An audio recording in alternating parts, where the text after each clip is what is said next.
Well, hello. My name is Anthony Sakaro, founder and president of Providence Financial and Insurance Services, located right in the heart of the San Fernando Valley in Woodland Hills, California.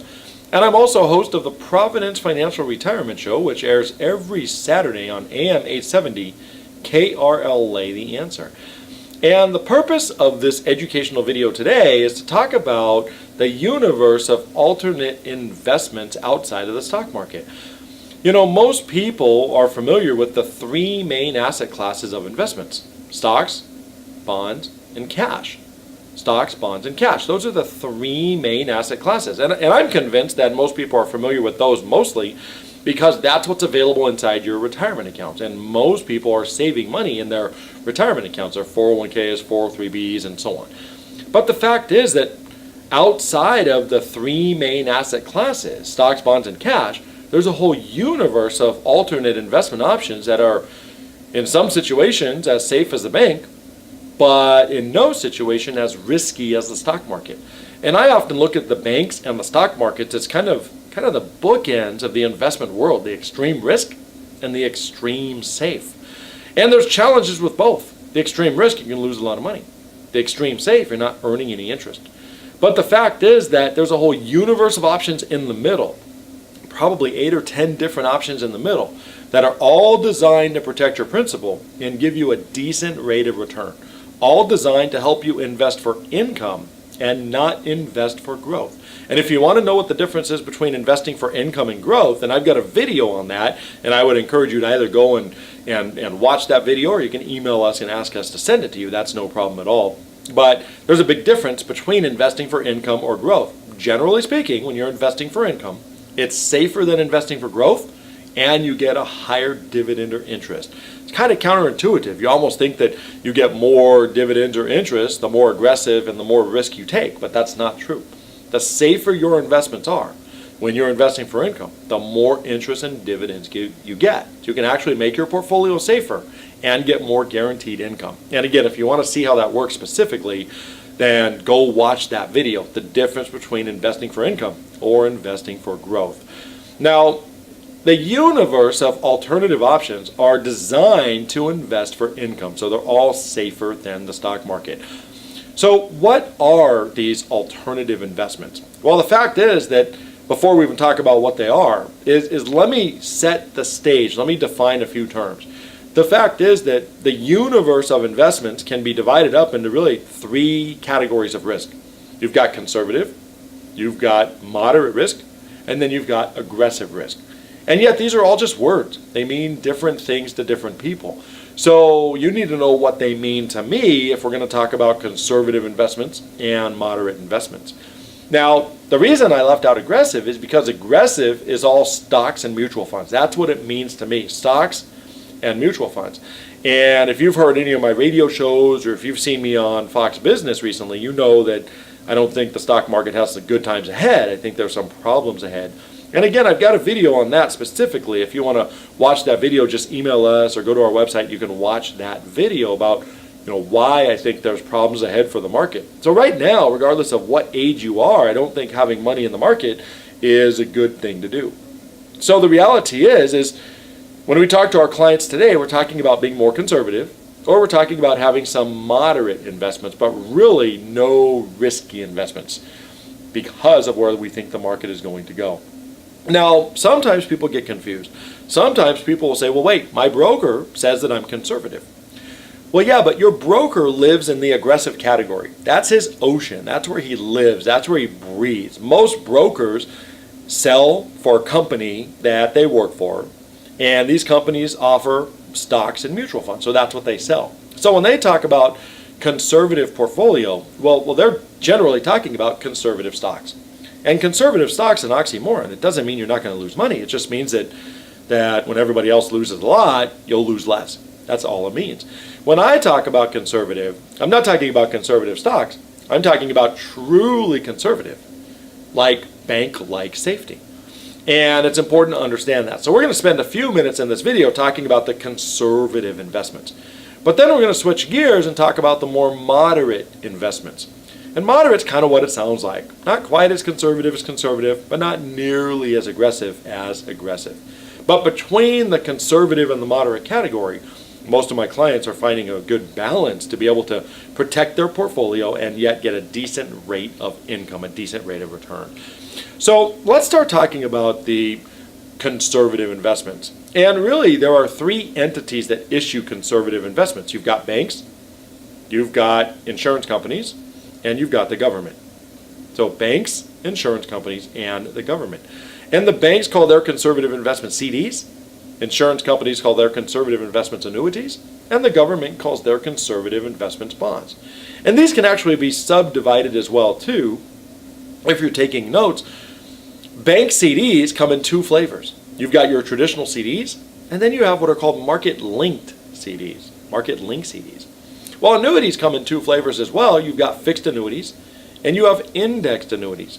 Now, there are several other kinds of annuities out there. There's immediate annuities, and there's variable annuities, which really variable annuities fall in the more risky category. So we're not talking about variable annuities. We're just talking about the safe conservative investments.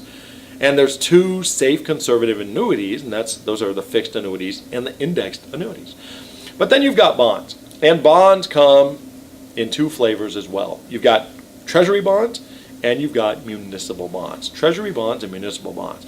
So let's talk about bonds very quickly and how do bonds work. Well, when you buy a bond, there's generally two ways to do it. You can buy a bond individually, or you can buy a bond mutual fund. And there's really a big difference between the two. As a matter of fact, bond mutual funds are really much more dangerous than individual bonds, so I'm not recommending bond mutual funds at all. And I don't want to take time in this video to explain that because I have a video on that topic, the difference between individual bonds and bond mutual funds. So if you want to watch that video, just email us, or you can go onto our website, you can watch that video. But the bottom line is when you invest in conservative bonds, you're investing in individual bonds. And individual bonds have two important guarantees. You get a guaranteed interest rate, and you get a guaranteed maturity date, so that at some point in the future, you're going to get all your money back. So when you buy a bond, you get two important guarantees: guaranteed interest and guaranteed maturity date. So if you buy a bond that's paying 4%, and it matures in 10 years, then the bottom line is that you're going to get that 4% a year for 10 years, and then at the end of that 10 years, you'll get all your money back. Now, that, of course, assumes that the entity is still in existence. So depends on what kind of bond you buy as to really how safe it is. But assuming that they're investment-grade bonds, then you probably don't have anything to worry about. But again, a lot more to go into as far as the safety of the bonds. But two important guarantees. But between the time you buy the bond and the time the bond matures, the value of that bond is going to fluctuate. It's going to go up and down. And there's a lot of reasons why bond values fluctuate, but one of the biggest reasons has to do with interest rates. And for those of you that have bonds, you know that bond values fluctuate opposite of interest rates. So when rates go down, then bond values go up.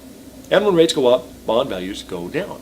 So when you're investing in bonds, it's important to know where we are in the interest rate environment. So right now, February of 2016, where are we? Well, rates are at historic lows. So over the next 10 years, where are rates likely to go? Well, they're probably going to go up. Now, I think there's an argument that they may stay relatively level, but they're not going to go down much more, if any at all, because they're at historic lows. So if rates go up over the next 10 years, then what's going to happen to the value of your bonds you buy today? Well, they're going to go down.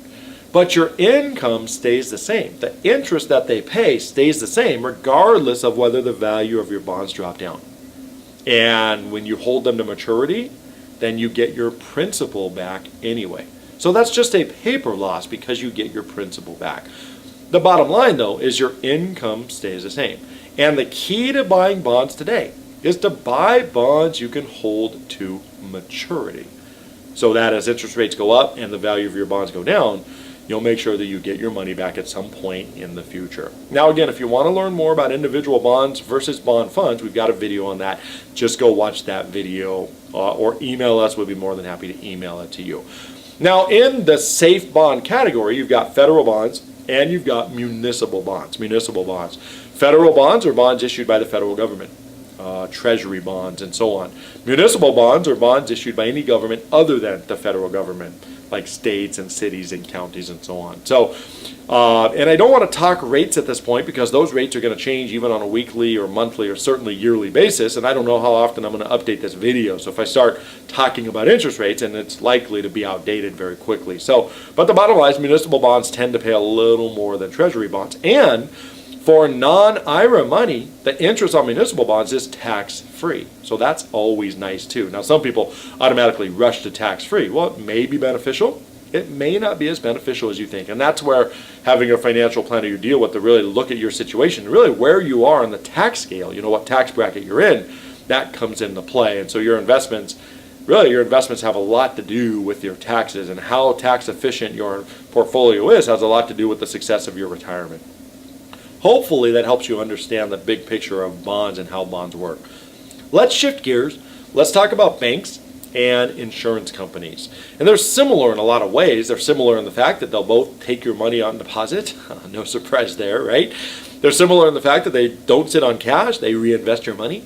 They're also similar in the fact that they both act as a buffer between you and loss. So they might have a rough go of it, but your money is protected. And they're also similar in the fact that they're both insured to some extent. But there's a couple of significant differences. There's actually 3 significant differences between banks and insurance companies. The first significant difference is how they credit interest. How they credit interest. We'll come back to that. The second significant difference is in how they treat income. How they treat income. Annuities are with insurance companies, and so they often have an income insurance component to them. So we'll talk about that. And then the third difference is how they treat taxes. Well, banks, if you have money in banks, then you know that you have to pay taxes on that interest every year, regardless of whether or not you use the interest. Annuities are a little bit different. Annuities are tax deferred. So you only pay taxes on the interest as you use it. So the difference is who controls when you pay the taxes. With the bank, the government controls when you pay the taxes by requiring you pay it every year. With the insurance company, you control when you pay the taxes. So it's tax deferred. Now, let's talk about banks and let's talk about CDs. Well, CDs, as we said, come in 2 different flavors. You've got your traditional CDs, and then you have what are called market-linked CDs. Your traditional CDs are probably the easiest investment that exists. You go into a bank, you go into a credit union, you give them your money, you tie it up for a period of time, they give you a guaranteed interest, and at the end of that window, regardless of what it is, you usually have a week or 2 to take the money out, and if you don't take it out, then they're going to roll the money over into another CD of the same term, and then they're just going to give you the prevailing interest rate at that point. And that's how a CD works. At the end of the time, you can take it out or you can just let it roll over. And of course, you're going to pay taxes on the interest along the way. And very simple. And if you understand how if you understand how a typical CD works, how a traditional CD works, then you really automatically understand how a fixed annuity works. Because the primary difference between a traditional CD and a fixed annuity is a CD is with the bank, a fixed annuity is with an insurance company. And typically, because insurance companies and banks invest their money a little bit differently, historically speaking, and even true today, fixed annuities tend to pay a little higher rate than traditional CDs. You can actually get a little more money from a fixed annuity. Now, outside of the investments that we've talked about, which so far are going to give you an interest rate depending on the interest rate environment, there are 2 other investments that are going to really change how you earn interest. And they're going to base your rate not so much on the interest rate environment, but on some other factor, some other index. And so the 2 investments that I'm talking about are the market-linked CD that banks offer and the index annuities that annuity companies offer or insurance companies offer. So let's talk about the market-linked CD just very briefly. What is a market-linked CD? Well, first of all, it's a CD. And you can buy them for all ranges of time. I generally like staying under 5 years, so it's a CD with a bank. And there's several different ways that they work, and so it's going to be difficult to talk about all the nuances. So let me give you a big picture, and then based on your situation, we can always narrow it down if this is something you want to get more information about. But it's a CD with the bank that has lots of different terms, but let's say it's 5 years. Now, the way the market-linked CD works is the bank that we decide to go with is going to choose a number of mutual funds, usually, to tie your return to. So your return is going to depend on how these mutual funds perform. So when you put the money in the market linked CD, they look at these mutual funds as a package, and they look at where the current value is when you buy the CD. And then if the CD's 5 years, they look at those mutual funds again, and they look at what's the current value at the end of 5 years. And if the value's gone up, then most market linked CDs are going to give you whatever the growth is. So if the growth of those mutual funds is 20% over 5 years, then they're going to add 20% to your account at the end of 5 years. If it's 30% or 40%, then they're going to add the 30-40% to your account at the end of 5 years. But if the value of those mutual funds at the end of 5 years has gone down, then guess what? Your principal is protected because they're going to give you your money back. So the worst case scenario over a period of time is you get your money back. But because you're invested in mutual funds, you have potential for a higher rate of return. And essentially, that's how market-linked CDs work. Now, I don't know that I'm a big fan of market-linked CDs right now, and probably not for the next couple of years because of where the stock market is. But again, when you're watching this video, I don't know exactly where that's going to be. But here we are, February of 2016, and I think we've got some years ahead of us of some problems. Let's switch gears. Let's talk about the indexed annuity. And the indexed annuity is actually a very interesting, really what's become a very popular investment. And the reason is because your rate of return is going to depend on what the stock market does. Now, a minute ago, I just said why I wouldn't necessarily recommend a market-linked CD because of the stock market. So, why would I recommend an index annuity, or why would I even talk about an index annuity if it's tied to the stock market? And the answer is because it has a reset feature. Let me come back to that. Let me explain that after I explain the overall picture. The bottom line with an index annuity is that your rate of return is tied to the stock market. So when I say the stock market, I mean a common index like the Dow Jones or the S&P 500 or something like that. One of the bigger indexes. So every year the market goes up, you're going to make some interest. Every year the market goes down, you're not going to lose any interest. So when the market goes up, you make some interest. When the market goes down, you don't lose any interest. Now, if that was the end of the story, that would be too good to be true. So what's the caveat? Well, the trade-off is that because the insurance company is protecting you from downside loss, when the market does go up, they don't give you the full gain. And different companies have different ways of calculating that, but the bottom line is that over the long run, insurance companies have tend to pay back anywhere between 30 and 60% or so of what the market does. So if the market goes up 10%, you might make 4 or 5%. Market goes up 20%, you might make 8-10%. The market goes down, you can't lose. You can't lose. Nor can you lose anything you've already earned. Anything you've already earned. So your principal is protected, but you have potential for above average growth when the market goes up, but really no risk to your principal when the market goes down. Now, there's one other catch. I'm not going to call it a catch. I'm actually going to call it a benefit. But the fact is that there's one other benefit of how index annuities work, or at least the index annuities that we deal with. There are lots of different ways that they work, but there's one provision called an annual reset provision that, to me, must be in an annuity for me to even think about talking about it. And what the annual reset provision says is that every year, the S&P 500, or the index that we're basing your returns on, is going to reset to wherever it left off. So if the market goes down and you don't earn any interest that year because the market went down, then the index is going to reset at that level. So if it comes back the following year, then you have the ability to make interest again, even though it never got back maybe to where it started. And it's that annual reset provision that I think is really a huge factor when it comes to annuities in general. I think that's very important. But there's a lot of annuities that don't have that annual reset.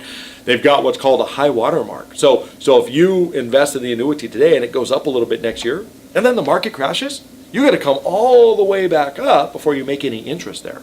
And I think that's wrong. Right? I think it's not good. It's definitely not as good as the annual reset provision. So the bottom line is that the annual reset provision is one of the reasons that annuities have become so popular. So that's how index annuities work. Now, the fact is that there's a couple of other benefits in there. Annuities generally range anywhere between 7 and 15 years.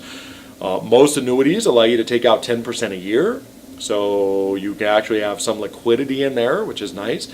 And some annuities even offer a bonus. Some annuities actually give you money to buy an annuity, to invest in an annuity. And that's no different than every other bank. I mean, you look at Capital One and you look at Bank of America, and they all have cash back. They're all giving you 2% cash back, or they're giving you airline miles, or they're giving you some incentive. So it's no different. It's just the annuity. They know they're going to have your money for a little while, so they're willing to give it to you all up front. So they're willing to give you a bonus to really invest with them, so they have your money to work with.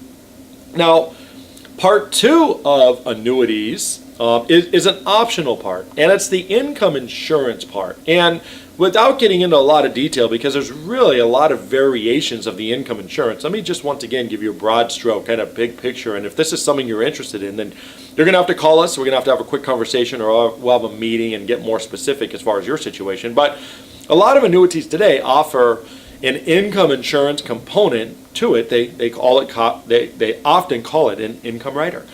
And when you add this insurance onto the annuity, the bottom line is that it's going to allow you or give you 2 important guarantees for the future.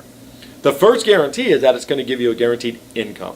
The second guarantee is that for every year you delay taking income, the amount of your income is going to get bigger, going to grow every year, kind of like Social Security.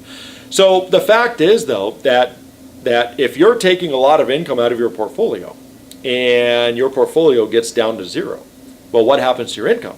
Well, it stops because you have no more money left. So the first guarantee is that with an insurance company, you start taking income. If the annuity runs down to 0 because you live long enough and you've taken a lot of income, well, guess what? Your income is insured. Your income's insured for life. So as long as you're breathing, that income's going to keep coming in. And we can't even talk about how much that is. We can't talk percentages. We can't talk any of that because it depends on your age. It depends on how long you let it sit. It depends on how much money you put. A lot of things. But if you like the idea of guaranteed income for life, making sure that you never run out of money, then an annuity could be beneficial for that. Now, the fact is that the old annuities, if you were to get guaranteed income, you'd give up control. And you'd have to give the insurance company a chunk of money. You couldn't change anything. It was irrevocable. And if you died after you got your first check, then the insurance company might have kept all the money. Not a great deal. Well, the new income riders that we just talked about take that away. They give you full flexibility to be able to take your income for life, but change it if you want to. If you die early and you haven't taken all of the money out, well, then whatever's left goes to your beneficiaries. Or if you ever change your mind, you don't want it anymore, fine, you can stop it. So a lot of flexibility, but still giving you a guaranteed income for life.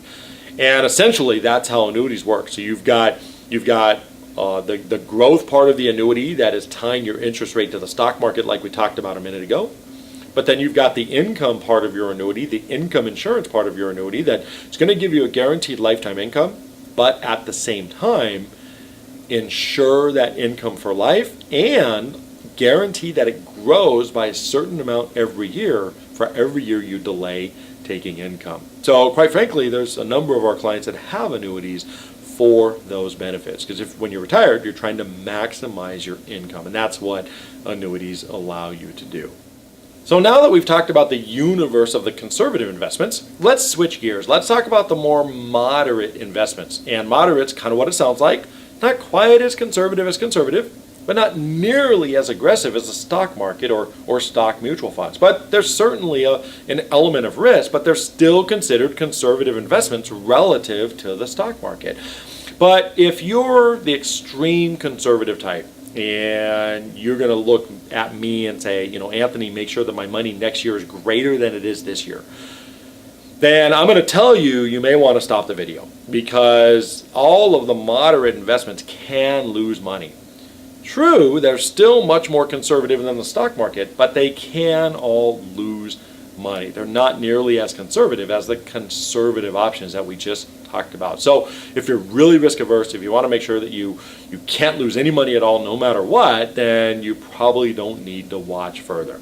However, if you're like most of my clients, and most of my clients want the bulk of their money protected, but then are willing to have some level of risk, and I think that makes sense. I think there's a good way to bump up your yield by having a combination of each. So let's talk about the universe of moderate options. Well, the first moderate option that exists are municipal bonds. Now, we talked about municipal bonds already in the conservative category, but really in the conservative category, we're talking about more conservative municipal bonds. We're talking about investment grade municipal bonds. We're talking about municipal bonds that are insured. Whereas there are municipal bonds that are not quite investment grade and not insured.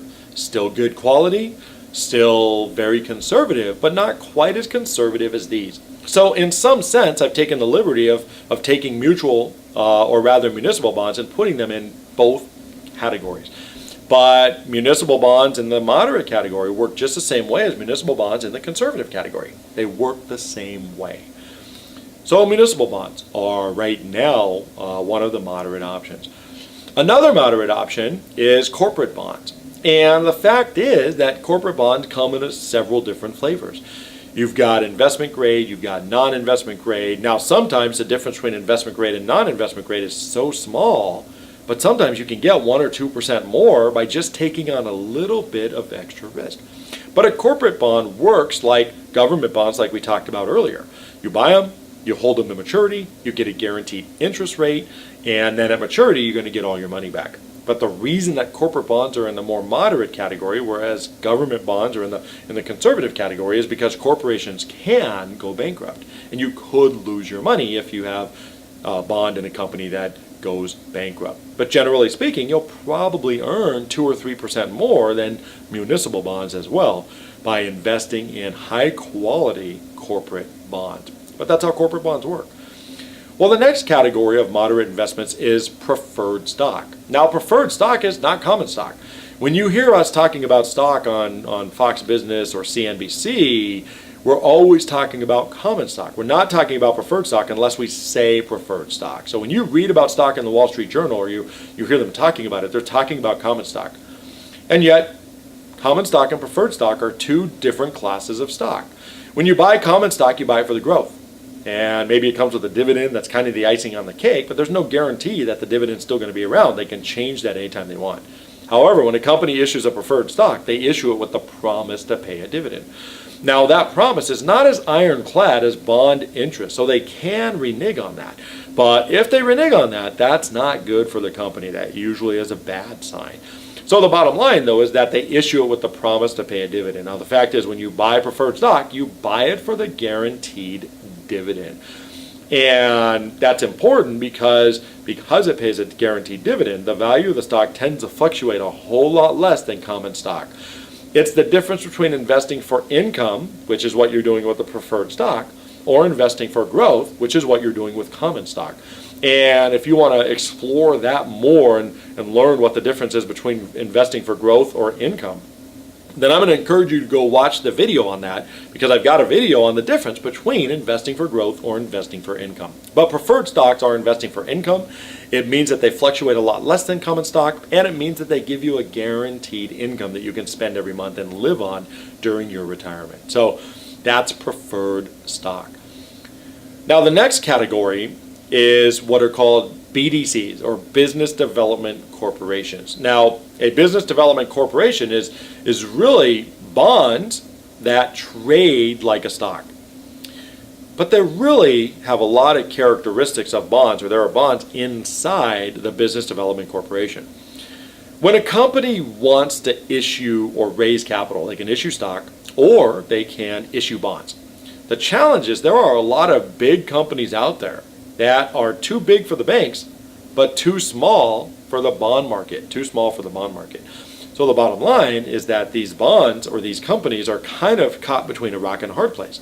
Can't get money from the bank, but they can't go to the bond market either. So the solution is that there are a lot of equity capital venture firms that will invest in these companies. And because these companies are in that middle ground, then they have to pay a higher interest rate. There's a little more of a risk. But there are equity firms that will do the analysis on these companies. They'll look at the cash flow of these companies. They'll see how profitable these companies are. They look at all the balance sheets. They look at the numbers. And if there's a viable company there, then they'll invest in these companies. Well, then what they do is they package the investments and and invest in you, or allow you to invest in these companies. So when you're purchasing or investing in a business development company, you're essentially investing in a number of companies that are not big enough to access the bond markets, but too big for the banks. And a lot of these are very valuable, very profitable companies with a lot of good cash flow. They're just smaller companies. And that's essentially what a business development corporation is you investing in a company that invests in other companies. And the fact is that the yields on these, because right now in February of 2016, companies have to pay a lot more interest because there's a little more risk there, then that means you get a lot more interest with these as well too, but they're still considered very conservative investments. Now, last on our list of moderate investments are REITs. What's a REIT? Well, REIT stands for Real Estate Investment Trust. Real Estate Investment Trust. And I know a lot of you have heard about them, but a REIT is essentially a common stock in a company that owns real estate. And it's considered to be much more moderate than aggressive because of the real estate behind the scenes. So they actually have hard assets that are behind the scenes that can be liquidated if something goes south. Plus, they've got income from the rentals of the properties, and that's where they're going to pay the dividend from. So essentially, when you invest in a REIT, you're investing in a common stock, or you're buying common stock of a company that owns real estate. And unlike all the other investments that we've talked about where you're investing for income, well, the fact is when you buy a REIT, you're investing for growth and income. You want the steady income that's going to be paid from the REIT, but you're also hoping that the underlying real estate grows in value too. So you really want the growth of the real estate and the income as well. So it's a little riskier investment, but the fact is that it's got potential for a little higher return as well. And that's essentially how real estate investment trust works. Now, there's a lot of them. There's a lot of different sectors. They work all different ways. There are certainly some that are riskier than others. And, in this video, I can't really talk about all the different ones. It would just be impossible. But generally speaking, real estate investment trusts they attract investors that like the idea of real estate. They think real estate's headed in a good direction. They like the income from the real estate, but maybe they don't have the money to buy a building, or maybe they just don't want to be a landlord. So a REIT's a good way to kind of get the best of both worlds. You have an investment in real estate, but you don't have to be a landlord or have several $1 million or more to buy a building. So really, I think throughout this video, we've now talked about the universe of conservative options. We've now talked about the universe of the more moderate options at this point. And I hope this video has really helped educate you. The challenge is I don't want you to take any action on any of these investments that we talked about, because there are certainly pros and cons and things that I just can't talk about in a video. And I don't think you should ever just read a book or watch a video and make an investment decision. I think that would be a very bad thing to do. The reality is, though, is that to keep yourself out of that position, you should have a financial advisor so that you can avoid the dangers and the pitfalls of some of the investments that we just haven't even been able to cover. So I would talk to your financial advisor about that, or if you want to talk to me, I'm certainly open to speaking with you. I'd love to do that. Or if you want to schedule a consultation, you're entitled to a free consultation for watching this video. All you have to do is call my office, let them know you want to schedule a consultation. The client relationship manager in my office will then contact you and let you know what that process is and send you the packet of information that we need to send you and so on. But I'd love to meet with you, and I think it would be very helpful. The way you're going to get in touch with us is by going to ProvidenceFinancialRadio.com. Again, that's ProvidenceFinancialRadio.com. The phone number here is 818-887-6443. And certainly I'd welcome a call. Now, while you're at ProvidenceFinancialRadio.com, you can listen to all of my past radio shows, you can watch my interviews on Fox Business, and you can like us on Facebook.